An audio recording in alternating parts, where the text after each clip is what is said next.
बच्चों, आज हम है और हैं का प्रयोग करना सीखेंगे। प्रायः हम इसके प्रयोग में गलतियां कर देते हैं। हम बोलते तो सही हैं, लेकिन लिखते समय हम गलतियां कर देते हैं। सबसे पहले हम वचन को जानेंगे। वचन जो कि हमें संख्या का बोध कराए। इसके दो भेद हैं, एकवचन और बहुवचन। एकवचन जो कि संख्या के एक होने का बोध कराए, उसे हम एकवचन कहते हैं। बहुवचन जो कि संख्या के एक से अधिक होने का बोध कराए, उसे हम बहुवचन कहते हैं। हिंदी दुनिया की सबसे बड़ी वैज्ञानिक भाषा है, क्योंकि जो हम लिखते हैं वही बोलते हैं, जो लिखते हैं वही पढ़ते हैं। कोई अंतर नहीं होता। तो सबसे पहले हम है और हैं का उच्चारण करना सीखेंगे। जब हम है का उच्चारण करते हैं तो कोई ध्वनि नासिका से नहीं निकलती, किंतु जब हम हैं का उच्चारण करते हैं तो ध्वनि नासिका से निकलती है। यहाँ है का प्रयोग एकवचन में और हैं का प्रयोग बहुवचन में करते हैं। उदाहरण के माध्यम से हम देखेंगे। मेरे पास एक किताब है, बहुवचन में।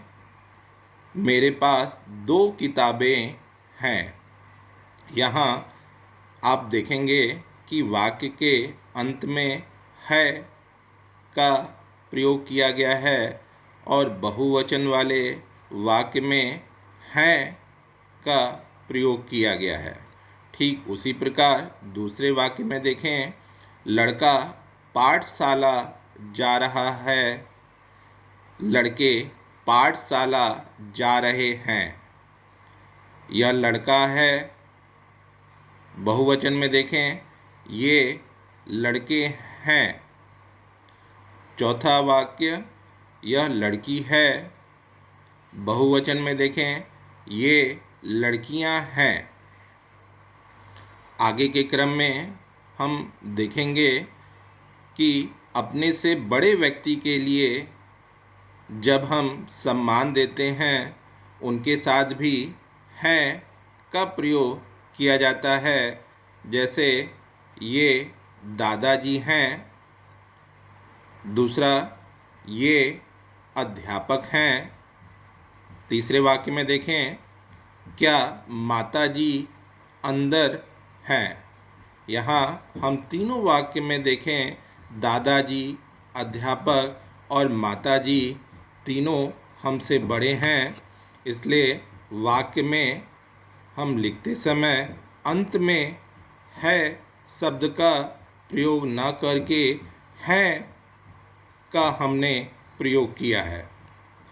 तो बच्चों, आज हमने एकवचन में है का प्रयोग करना सीखा, बहुवचन में हैं का प्रयोग करना सीखा और आदर के लिए हमने हैं का प्रयोग वाक्य में करना सीखा। आशा है आपको है और हैं का प्रयोग समझ में आ गया होगा।